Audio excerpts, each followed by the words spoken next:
hemos hablado mucho, se habla mucho respecto a los delitos contra la edición pública. Bajo esa temática, hoy se nos invita para hablar las consecuencias jurídicas. ¿Qué pasaría? La pregunta del $1.000.000 es: ¿qué pasaría si, frente al proceso de los delitos contra la edición pública, y luego de haber establecido una responsabilidad, la consecuencia que debe acarrear en este ciudadano debe ser circunscrita dentro de los parámetros constitucionales? Este enfoque constitucional va a enfocar en el sentido de establecer una pretensión punitiva y una pretensión económica. Y es que en aulas universitarias nos han enseñado o hemos escuchado, quizás en Derecho Penal Parte General, la famosa figura de la teoría de la pena. Y asimismo hemos escuchado también el tema de la reparación civil. Pero lo hemos llevado tan genérico debido a que se encontraba en Derecho Penal Parte General. Pero fíjense que efectivamente la pretensión punitiva y la pretensión económica vendría a resultar la consecuencia jurídica de los delitos, en este caso no solamente respecto a los delitos con lesión pública, sino respecto a todo el capítulo de delitos donde se establezca una responsabilidad penal. Entonces, en conclusión, en estos minutos vamos a referirnos a la pretensión punitiva, la pena, así como la pretensión económica, la reparación civil, pero desde un enfoque respecto a la administración pública. En ese sentido, pues, teniendo en cuenta este capítulo de los delitos con lesión pública, sabemos que no nos vamos a detener, pero yo creo que en un par de minutos podemos sintetizar circunstancias que han conllevado a la regulación de estos tipos penales circunscrito a la corrupción.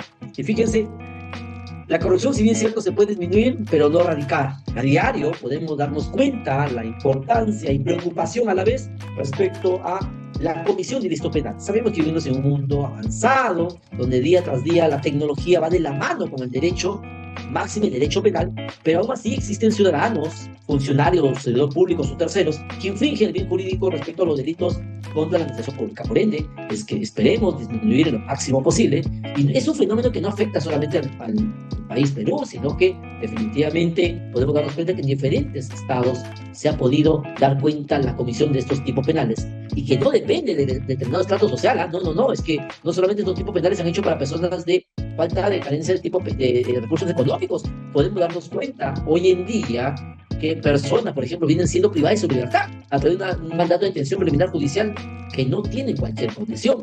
Además, no es un fenómeno nuevo, es un fenómeno de anteaño, que si bien es cierto, es difícil combatirlo, en nada se circunscribe una temática de poder enfocar la figura de la lucha frontal.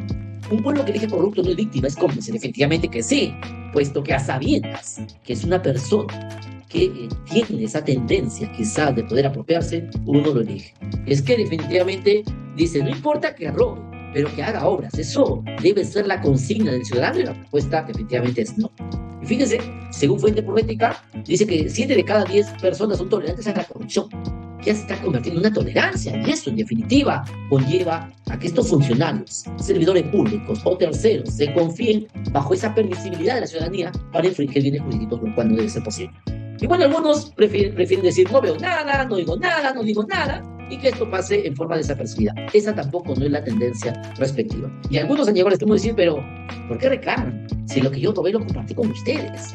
Eso es justificación, y sabemos que no es así. Y fíjense, la solución, ¿cuál sería para evitar los delitos de corrupción y no estar tratando de analizar consecuencias jurídicas de los delitos contra la edición pública? Será la solución el aumento de las penas. Y si bien es cierto, a diario se vienen modificando los tipos penales, aumentando las penas, somos unos convencidos que el aumento de la pena no es la solución al problema. Y podemos darnos cuenta, pues, que, por ejemplo, el delito de colusión simple, colusión agravada, peculado, malversación, son tipos penales que, si comparamos cómo inició el Código del 91, que es nuestro último código, a la fecha se han aumentado. Y la pregunta es, ¿se han aumentado las penas y se ha reducido la comisión delictiva? Y la respuesta es no, al contrario, ni se han mantenido, han aumentado. Entonces, el aumento de la pena no es la solución, y es un trabajo de política criminal que en otro momento podemos analizar, pero que sabemos que esa no es la solución. ¿La prisión preventiva será la solución? Y es que estamos perdiendo la tendencia o el lineamiento respecto a lo que es la prisión preventiva. Y como sabemos, es una medida cautelar excepcional que de excepcionalidad, no sabemos si sigue siendo así, pues que se ha convertido en regla. La consigna es investigar y luego detener. Hay una preocupación en la academia, porque en el proceso penal primero se estaría deteniendo y luego investigando.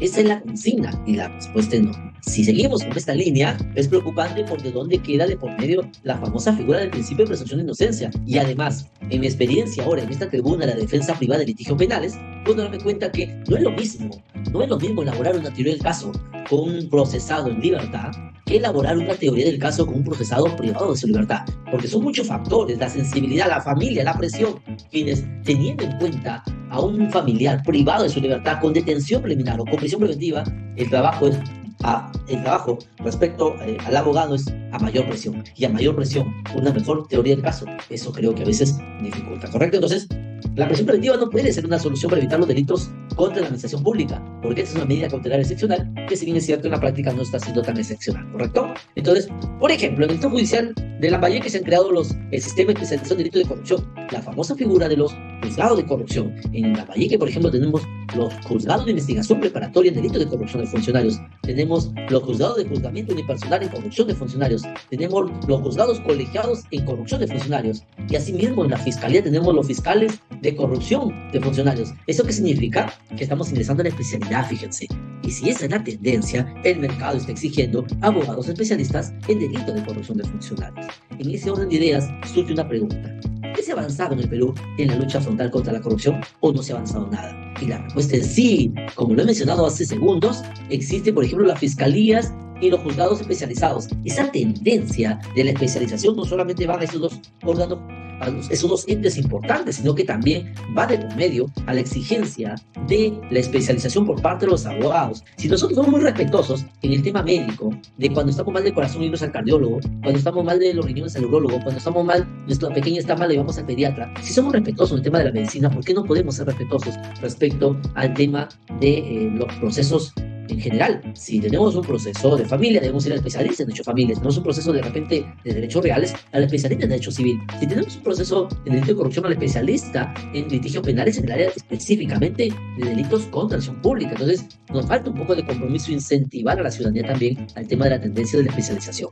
Y fíjense, además, se ha avanzado en la lucha contra la corrupción debido a que ahora en los delitos de corrupción son imprescriptibles, ya no prescriben estos tipos penales. Además, hay un tema que es muy ligero, no le hemos dado mucha importancia, pero esto puede ser un tema de tesis si estuviese jóvenes estudiantes de diferentes casas superiores de estudios en la tendencia de poder establecer la famosa figura de temas para investigación. Y uno de los temas es la responsabilidad penal de las empresas corruptas. Y fíjense, el año pasado me invitó la Procuraduría General del Estado para capacitar a procuradores a nivel nacional, y una de las tendencias de la temática a tener en cuenta para la capacitación es que siempre estamos pensando en la lucha frontal cómo lograr recuperar la reparación civil, es exigiendo al funcionario y servidor público. Pero, oh sorpresa, sabemos que, por ejemplo, una licitación de 24,5 millones, donde habría existido de repente un direccionamiento, una colusión, una concertación, no siempre se ha ido el mayor beneficio económico del funcionario en el sector público, sino muchas veces se va el beneficio económico de la empresa.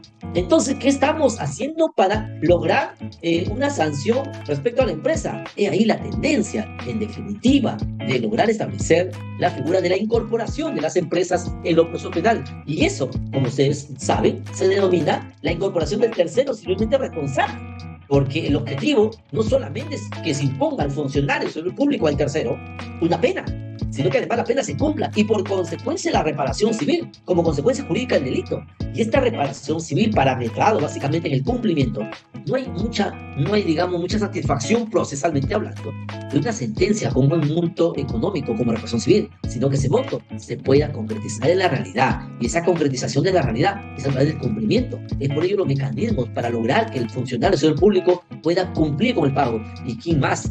Si se incorpora a esa empresa que ha sido utilizada para el acto comisivo. En ese sentido, es importante considerar a la empresa como un tercero civilmente responsable. Además, la muerte civil para los funcionarios corruptos, que no es otra cosa que la inhabilitación. Entonces, ahí es una tendencia importante en la cual se ha avanzado mucho en la lucha contra la corrupción. Otro tema importante es la simplificación de los procedimientos engorrosos. Y fíjense que no siempre el abogado está para lograr una teoría del caso absolutoria. Hay hechos evidentes, claros, encontramos llamadas telefónicas, encontramos de repente mensajes, encontramos documentos, encontramos declaraciones de testigos en reserva, encontramos colaboradores eficaces que establecen la famosa figura de la comisión detectiva. Y si bien es cierto, en los delitos de corrupción de funcionarios, y debe de quedar claro, por favor, en los delitos de corrupción de funcionarios no se maneja la figura de la prueba directa. Difícilmente encontramos prueba directa. Existirá un audio, un video, un documento que puede establecer directamente, y la respuesta es, en la mayoría no. En los delitos contra la misión pública, en la mayoría no encontramos prueba directa. Es por eso que siempre, cuando vamos a leer sentencia, en la mayoría de sentencias, vamos a encontrar la famosa figura de la prueba indiciaria, es decir, por indicio se condena. Es un tema importante tener en cuenta. Y bajo esa temática, ahí la importancia de las figuras de simplificación procesal que van a ayudar no solamente a reducir el proceso penal, sino también a reducir la pena. Ahí tenemos la colaboración eficaz, la confesión sincera, la terminación anticipada, la conclusión anticipada. Si no se puede luchar por una solución, por lo menos luchemos por una pena justa.